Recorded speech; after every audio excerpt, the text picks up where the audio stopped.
Single out salute.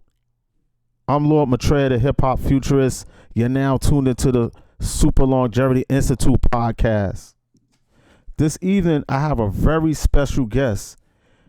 He is world famous for inventing the scratch and perfecting the needle drop, which also became widely used by hip hop DJs across the nation. He is without a doubt one of the most important figures in hip hop culture. He was the apprentice to his brother Mean Gene and Grandmaster Flash. He starred in one of the greatest films in hip hop history, WildStyle, directed by Charlie Ahern. Ladies and gentlemen, transhumanist hip hop futurists worldwide, Grandmaster Theodore Wizzard. Grandmaster Theodore. What's going on, my brother?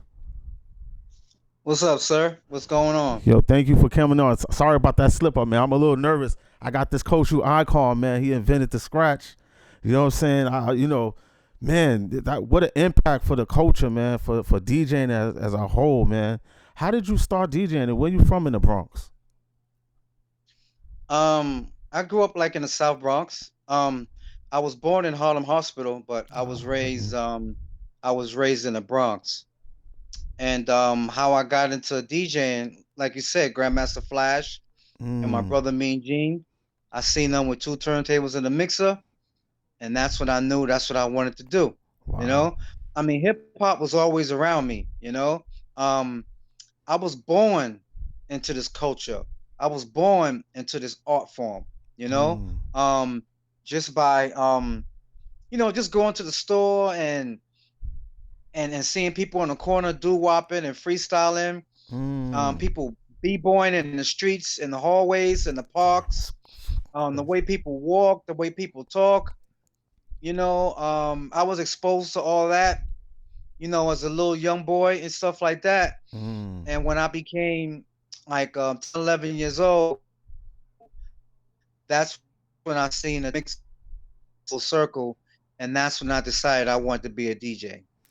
Well, let me just so some of my audience is not all acquainted with the culture of hip hop. Now, when we say the scratch, let me demonstrate that scratching that you hear on the record. Everybody didn't do that. This is the man that created that sound. Okay, so um, DJ Theodore, can you just tell us how did you even come up with that sound? Like, how did that happen? What's the story behind that? Because I know a lot of people don't know the story. Well, um, back in my last year of junior high school, I Mm. went to Morris High School on 166th Street in Mm. Boston Road in the You South know, Bronx, right.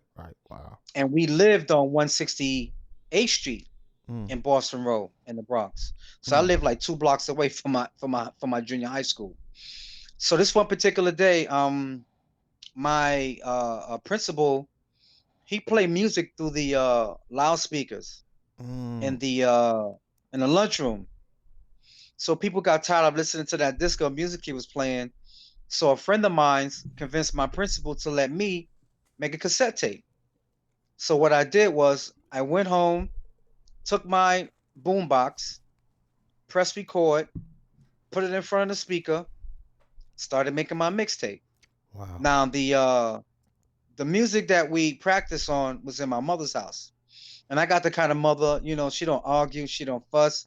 She just starts swinging like Mike Tyson. That's all. That's the kind of mom I got. I got the same type of So I'm mother. in the house. Yeah, I'm in the house. I'm making my mixtape, and the music was like, a little bit too loud this particular day. Mm-hmm. So mom's came. She bust in the room. Well, it seemed like she bust in the room, and she told me either turn the music down or turn the music off.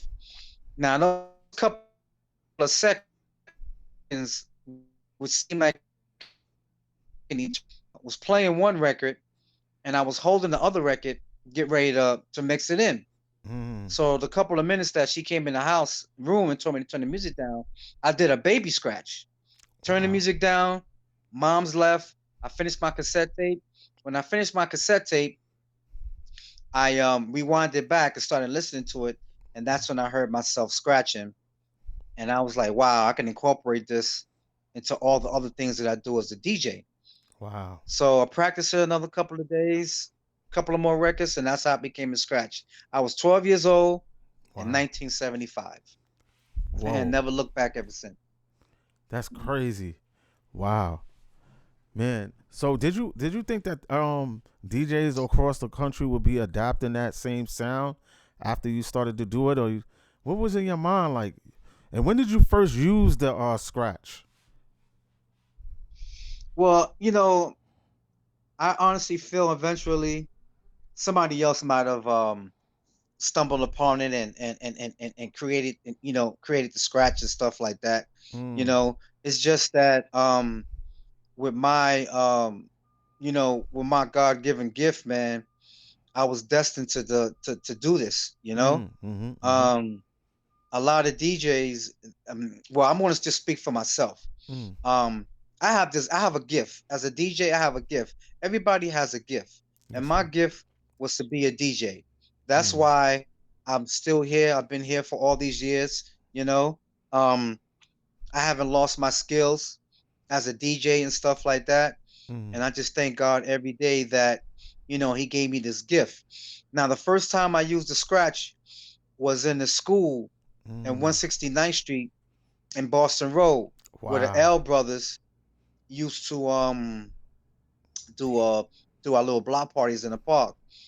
And once the people heard me, they was like, "Wow, this little guy here on a crate, he's standing on Wow. a crate of records, scratching records and stuff like that, man." So after that, man, I never look back, man. I'm just happy to be a part of something that's bigger than I am. Wow. How was the jams? How was DJing back in those days, like in the early 70s, like 75, 76, between 75 and 80s, and 80s? Because I didn't grow up in that era, but I always wanted to know.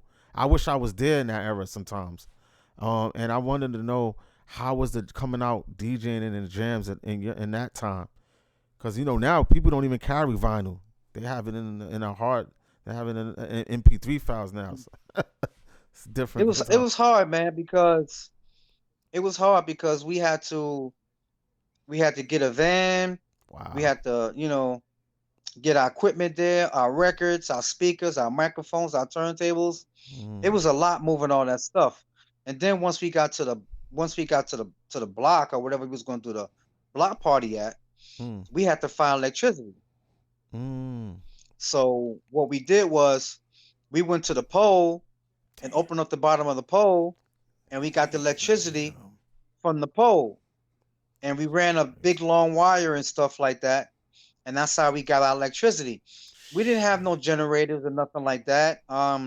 Every once in a while we would be able to plug into someone's house and stuff like that if the extension cord reaches and stuff like that. So that's how we did it, man. But it was crazy, man, because the cops didn't really mess with us because they figure, every all the stick up kids and all the people that's doing all the crimes is in the park with us listening to music. Wow. So it was all good. What was the legendary parks that you played in the Bronx? This is crazy right now, yo. This is go ahead. The legendary parts that I played was like and projects we did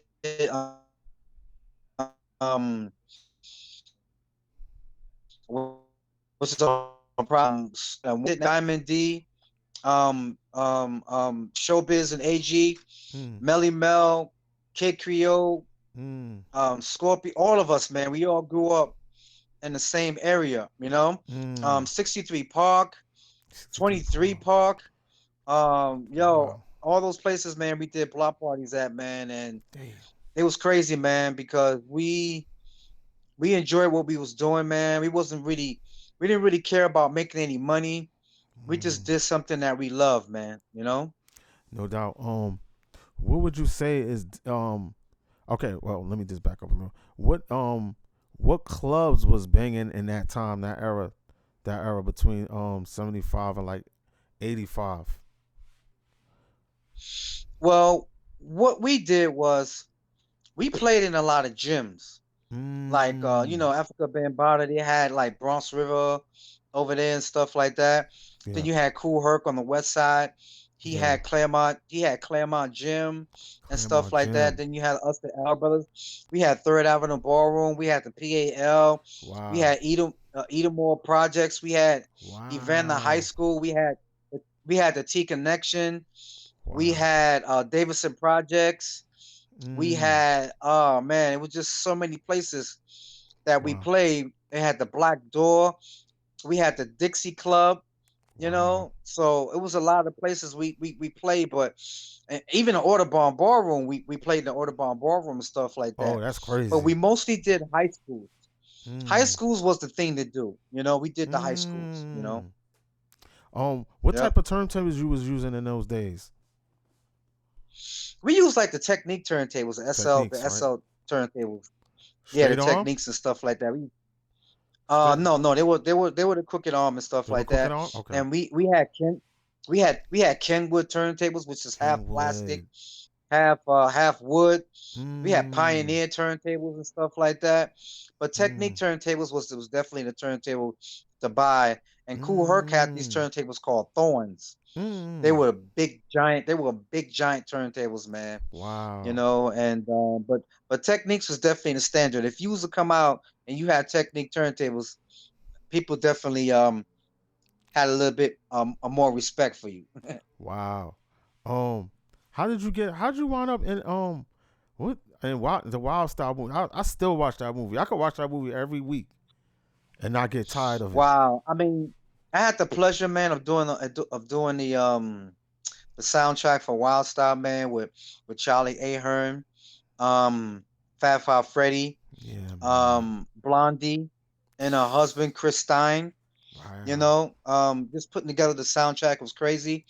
But I would have to thank Busy B. Starsky, because Busy B. Starsky was the one responsible for introducing Charlie Ahern to everybody.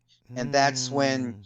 Charlie Ahern decided that he wanted to do the Wild Style movie, because Charlie Ahern was coming to all the parties. I mean, this little short Wow. white man and stuff like that, coming to all the parties, coming up to the T He Connection knew what's and up. taking pictures.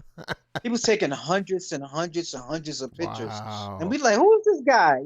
Yeah, yeah. And they was like, oh, he's with Busy Bee Starsky. He was like, okay, he cool. So, No doubt. and then they told us they was gonna, start making a movie and stuff like that. And then, the rest was history, man. Man, that's an incredible movie, man.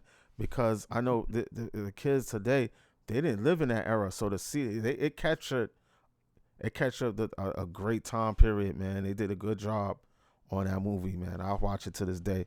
I might watch it tonight. Pull that up tonight Yeah, and watch it. have you seen the Get Down from Netflix? Yes, I have seen the Get Down. Yes, Yeah, yes, well, my character in the Get Down is Shaolin Fantastic. yes. Wow, That character depicts me in the Get Down. wow.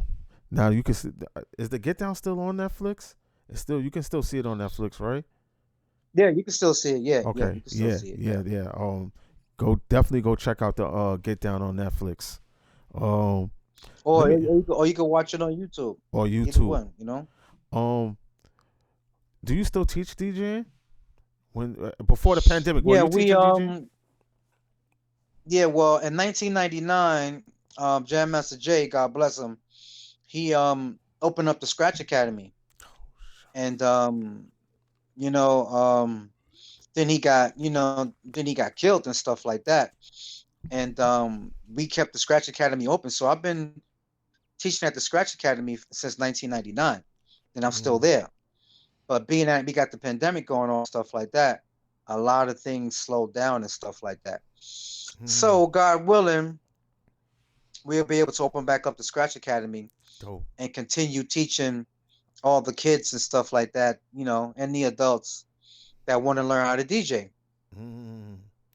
Yeah, man. This art can't die, man. And you know what? I don't hear. That's another thing. I don't. I wish can change. I want to hear more scratching on these albums, man. I want to say there's not enough scratches on these albums coming out, and I want to hear more of it. I don't know how you feel about that, DJ Theodore, but I know that I get really upset when I don't hear I don't know when that happened when we stopped scratching on these records. I don't know when that happened, but I would love to see the kids get back into that and throwing those scratches back on those records, man. That's our art form. That's part of our heritage. It's dope to have that in the Yeah, I music. agree. I totally agree. I think it's the record companies, man. You know, they're trying to dictate to us an art form that we created. That's right. You know, we created this art form, and nobody can tell us, dictate to us what this art form is. And it seems like a lot of people are trying to change the art form first. You have the DJ. I mean, the DJ is the most important part of hip hop. That's right. And when the DJ come out to the park to play, he bring out his equipment, he bring out his records, he bring out the turntables, the amplifiers, the microphones, and everything. And all the MC got to do is come, pick up the microphone, say a couple of rhymes. That's right. When it's time, when the party ends, DJ got to pack up his stuff, get his stuff back home safe and stuff like that. Once records started coming out, the DJs was in front. And then when the records came out, they put the DJ in the back, put the MC in the front. Come on, that's crazy. Yeah. And they're just trying to get rid of the DJ, man, and we definitely can't let that happen, man. That's right. And I think everything is coming back in a 360, man, because there's a lot of DJs now that's making albums and stuff like that. Yeah. That's right. There's a lot of DJs that's not even DJs, and they making albums. That's right. And stuff like that. So I think that I honestly feel that everything is going to come back in a 360. I mean, now when you go to a show, you see the DJ in the background scratching and stuff like that, because not every group have a DJ, but some of them do have DJs. To remind people what the art form is. That's right. Keep the original elements intact, man. And what's up with that proclamation in the back? What's that proclamation in the back?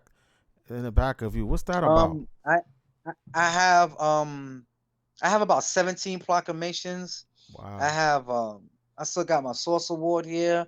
Wow. Some Grammys and stuff like that, man. Wow. My house is like it's like I got all these awards up here and sit. Proclamations from Jersey. Wow. From New Jersey and stuff like that.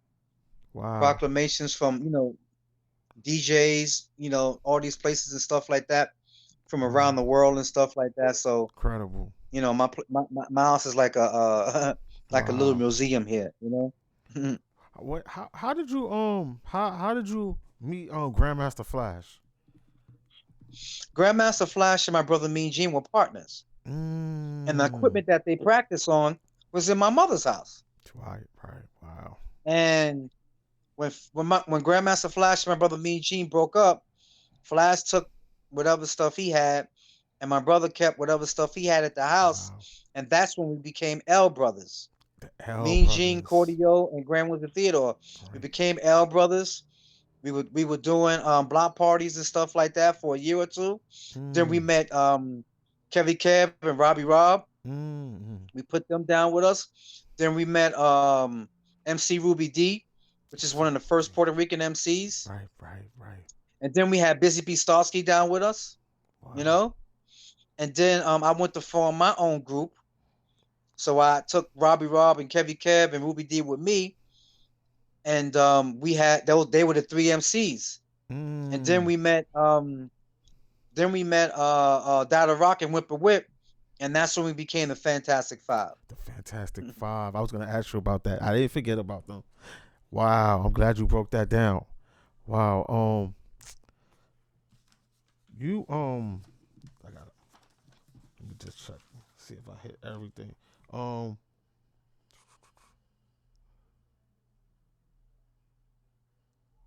What do you think is different from your era? I always call the people in your era, that time period where all the architects was born. A lot of architects was born. I always think of that as the streetlight era, because that's the era where y'all was plugging the streetlight into the sound system. Yep. These kids don't know nothing about that because we experience hip hop differently. But what is it? What's the difference between our era and your era? And what's some of the changes you would like to see? What are we doing right in our era? What are we doing wrong in our era? That's what I want to know. Well, I feel the key is education, man. We have to learn about our history. We have to learn about our That's right. ancestors. Yeah. You know, That's right. in the Bronx back in the 70s, even the 60s, Mm, um, the government wouldn't put no money back into the city. So you mm, didn't really have any PALs. There was no after school programs. That's why when they depict the Bronx, you see abandoned buildings, you see yeah. burning buildings because the landlords couldn't get anyone to move inside their buildings. So Wow. what they did was they started burning their buildings. It's crazy. And that's why every time you see a picture of the Bronx was burning. There was fires every single day. There was nothing but lots around with abandoned buildings, and it was just crazy, you know. And that's how hip hop was reinvented, you know, Mm, because we didn't create hip hop. We reinvented hip mm, hop. Hip hop was always here. right. We just basically reinvented it. Right. And the difference between now is that we created something, and the people of today never went through what we went through. It's like That's right. our ancestors went through segregation and not being able to go inside certain restaurants because of their color, Right. or get on the bus, got to get on the back of the bus and stuff like that. In a way, that's the same with hip hop. You know, we Mm, played on the telephone poles. We was able to play in schools. We right. didn't need no license or nothing like that. We did all these venues and stuff like that. When it was time for us to make a flyer, we would call up a graffiti artist, and the graffiti artist would write the flyer out for us. All we would do was just tell them how much it costs. The ladies is free until 12 o'clock. Who's Mm, playing? Come in peace. Heavy security and stuff like that. So mm, we pretty much did everything ourselves. right. You Right. know, this culture and this art form has been laid out already. Mm, It's like we've cooked all the food in the kitchen. We did everything, man. We cut up the chicken, we cut up the mm, vegetables, we made the food and everything in the kitchen and stuff like that. And all everybody got to do now is just come out to the kitchen and just come to the table and just eat. You wow. know, nobody's worried about who cooked the food and who laid out all the plates and the forks and stuff like that. That's what we did. Right. You know, we laid everything out for everybody. We did the cooking. We laid out all the plates. We laid out all the forks. We laid out all the drinks. We did everything. Now everybody got to do is just come to the table and eat. And nobody's asking the question, okay, who cooked the food and who did this or who did that? That's right. Nobody really cares about that. And that's us. That's right. And that's what the difference is. Wow. Yeah, you're right. I agree. Um, did you see the breaking is going to be in the Olympics in 2024?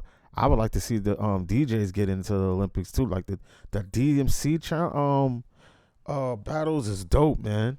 I think that I wouldn't mind seeing DJing in the Olympics too, just like breaking will be in there. I feel that um they put the breaking in the Olympics because it's so popular. If it Mm, wasn't as popular as it is, it is and popular. by this art form changing the world, and you can go anywhere on this earth. Hip hop is everywhere on this Mm, earth. It may be in a different language, but hip hop is everywhere on this earth. that's We right. are like the only art form that's around the world. Our art form actually changed the world, man. That's We right. actually brought different we brought different cultures together and stuff like that. And the only Mm, reason why they put the breaking in the Olympics is mm, because they had to. They had mm, no other choice. They had no mm, other choice to do it. mm. They had no other choice. They backs were up against the wall. They had to do it Mm. in order for them to in order for them to remain relevant, in order for them to get more people to watch the Olympics, they put breaking there because breaking is more popular than all of those different things they got going on in the Olympics. Yeah. It's more popular. Yeah, it is. That's true. Um. What do you think about this hip hop museum that's on? I think it's in. I've been there once. It's on. It's in that mall in the Bronx. I forgot the name of the mall. Underneath Yes, the in 610 underpass. Exterior Street. Yeah. Yes, at 610 Exterior Street. Yeah, I Yeah, it's kind mean, of dope. yeah, it's good, man. It's cool that our history is being preserved, man. Yeah. I mean, we not gonna be here forever, you That's right. know. That's right. We want our kids and our kids to be able to go there and look at all the memorabilia's and learn the history, man. Yeah. That's very important. I want my kids, your kids, and so on to be able to go there No doubt. and see the history, man. See a history that changed the world. See something that was from Mm. nothing, that was made from nothing, That's that was right. able to change the world. You Um. know? Who and you're in the street light era? If you don't mind me saying that like that. That's how I feel. That's the era, the dope era that I appreciate. And that's where the foundation was laid. Um. What do you? Who did you look up to as far as artists, as far as hip hop icons in that era? Who did you really look up to and said, look, you know what, that guy's what a hip hop is about. Besides Cool Herc, Well, of course, Cool Herc. back then, um, there was really no one to look up to because Mm, there were really no records out. You know? mm, So me, I looked up to my mom's because my mm, mom's a single parent home. My mm. mom, she was my mother and my father. Right, You know right. what I'm saying? And the people that I looked up to were people that were presenting the soundtracks to our life. Mm. I looked up to James Brown. I looked up to Curtis Wow. Mayfield. I Right. looked up to the to people like Barry Gordy and stuff like that. Mm. Don Cornelius and stuff like that. Uncle Rufus News. Thomas that was rapping on his records and stuff like that. Mm. Dolomite that was Dolomite. rapping and stuff like that. People was Yeah. telling him, why you rapping like that? Why you talking like that? And telling him that he can't make his movies, and he started making his movies anyway. Yeah. And I look up to James Brown James that was Brown. trying to tell us to stay black and is proud and escapism and Mm. stuff like that, and the big payback and stuff and get involved and stuff like that. And Mm. people like Sly and the Family Stones and Fine. all of these groups that was trying to teach us about our history, Mm. trying to teach us about the government, trying to Mm. teach us about ourselves, trying to teach us to we need to respect one another, That's right. you know? Yeah. Because I mean all I seen was when I go out my house, I see drugs and stuff like that, Right. gang violence, abandoned buildings and stuff like Yeah. that. Yeah. So it was really hard to look up to people. So Mm. I mean those pretty much are the people I looked up to. My mom's James Mm. Brown, No doubt. and people that was actually teaching me something, What break beats were you spinning? And what was your favorite break beats you were spinning? Oh man, my Break favorite records. break beats I was spinning Mm. was like the Incredible Bongo Band Right. breaks. Yeah. Yes. Classic. Yeah. Anything by James Brown, Mm-hmm. anything by Jimmy Castor, Red Earth, Baby Huey, uh, Bob James. Mm. Oh man, it was so many different breaks we used to play. Dennis Coffey, Dennis Rufus Coffee. Thomas, and all these so many different breaks, man. Mm. And we used to listen to the beat, and then as we matured, we started listening to the words, Mm. and started listening to the words that James Brown was saying, because you listen to a James Brown record and hear the beat, you like the beat is like funky, Yeah. Yeah. you know. And then once we started getting mature and started realizing a lot more things going on in our life and going on with the government and stuff like that, we started listening to the music. That's when James Brown started saying, "I'm black and I'm proud," and No doubt. escapism and a big payback and all that stuff. And they doing all the movies across 110th Street and Shaft in Africa and stuff like that. And Isaac Hayes, Chuck Turner, and three the hard way and stuff like that. They were trying to teach. These movies were trying to teach us what was going on and how the police were, how the government was, and how they were like there's a liquor store in every corner and stuff like that. We don't own no planes, we don't own no boats. So how is all the drugs getting into the city and stuff like that, man? So those were all the things that was being taught to us, and the people that was teaching it to us, those were the people that I was looking up to. Wow. How was you guys getting, vinyl must have been really expensive back then and hard to, like, how was you getting your vinyl? I know, like, that must have been, I'm into music, so I know how expensive equipment and stuff could be. And it's like another ending thing when it comes to your hobbies. Like, how was you guys being able to afford and get these vinyls and get these turntables and these speakers and stuff? How was you able to get your hands on that? Yo, like I said, man, like you got stick up kids, man. You got people stealing stuff. You got people giving stuff away, man. Like in the blackout. When the blackout came in '77, people were robbing electronic stores. People were robbing stores that have like pawn shops and stuff like that. You go rob a pawn shop, you go in the back, they probably got Macintosh amps back there, turntables, 8-track, 9-track, cassette tapes, reel to reels, and stuff like that, And I hate to say it, but when people's relatives were passing away, they would have a record collection. And you would end up going to their house and just start picking up the record collection. I mean, everybody's moms and pops and grandmothers and stuff like that had a record collection. That's right. So we would end up going and raiding record collections. Every just like a liquor store, you had a record shop on almost every corner. That's right. You can go to a record shop and buy a 45 for like $1 and some change. Wow. Yeah. Then you had, because James Brown put out a record like every week. James Brown was ill. You buy James Brown record Friday, and then next Saturday he got another record out. James Brown was the hardest working. Yeah. So you can go in the store and buy an album for $2.99, $1.99 or whatever, and a lot of people had albums in their house, man. Damn. You can go to Uncle Jay's house, and Uncle Jay got a whole record collection. Damn, and then people were passing away, and they just had their record collection there, and a DJ would just end up getting it, man.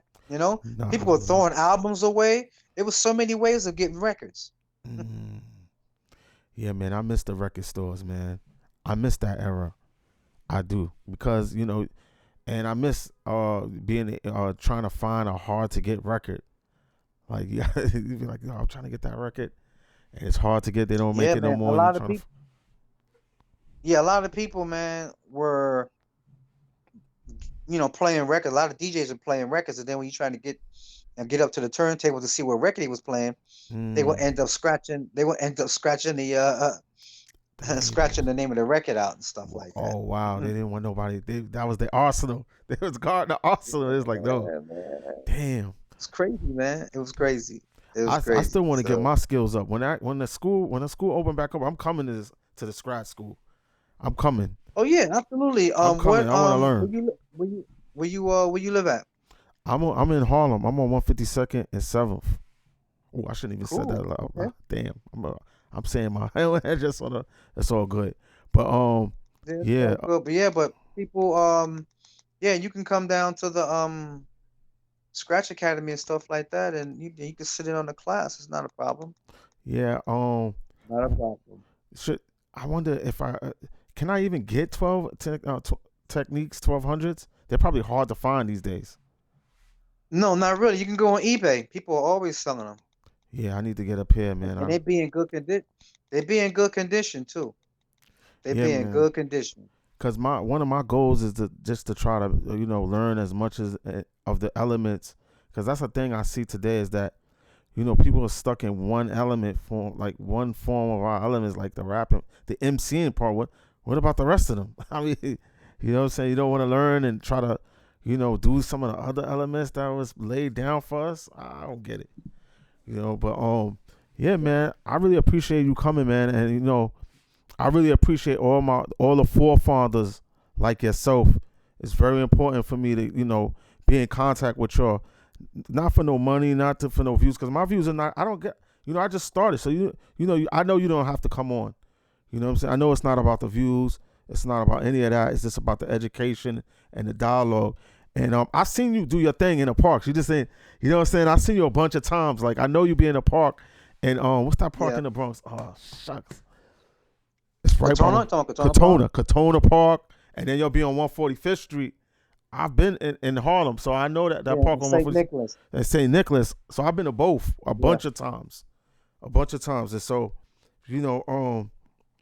I love it when y'all do that in the summertime.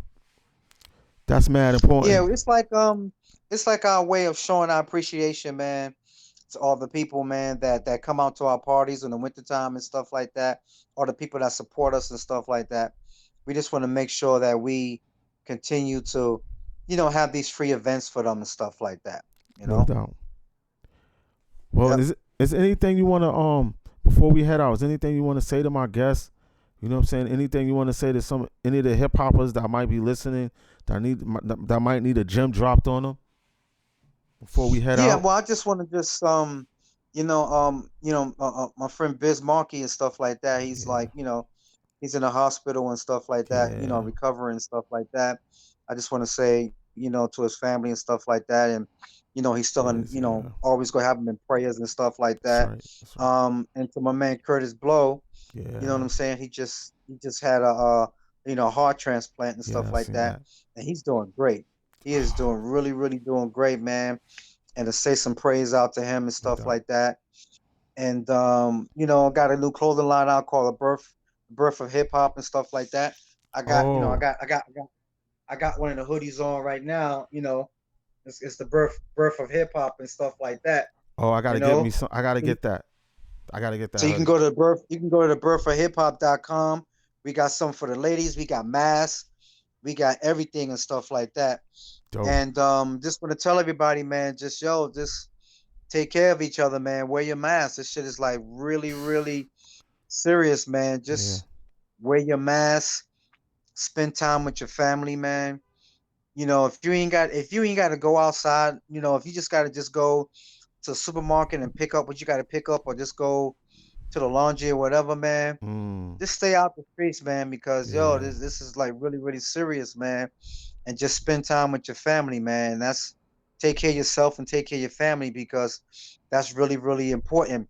And make sure that you guys eat right, man. Make sure you get your vitamin C, your vitamin D, man. Eat a lot of vegetables, eat a lot of fruit and stuff like that.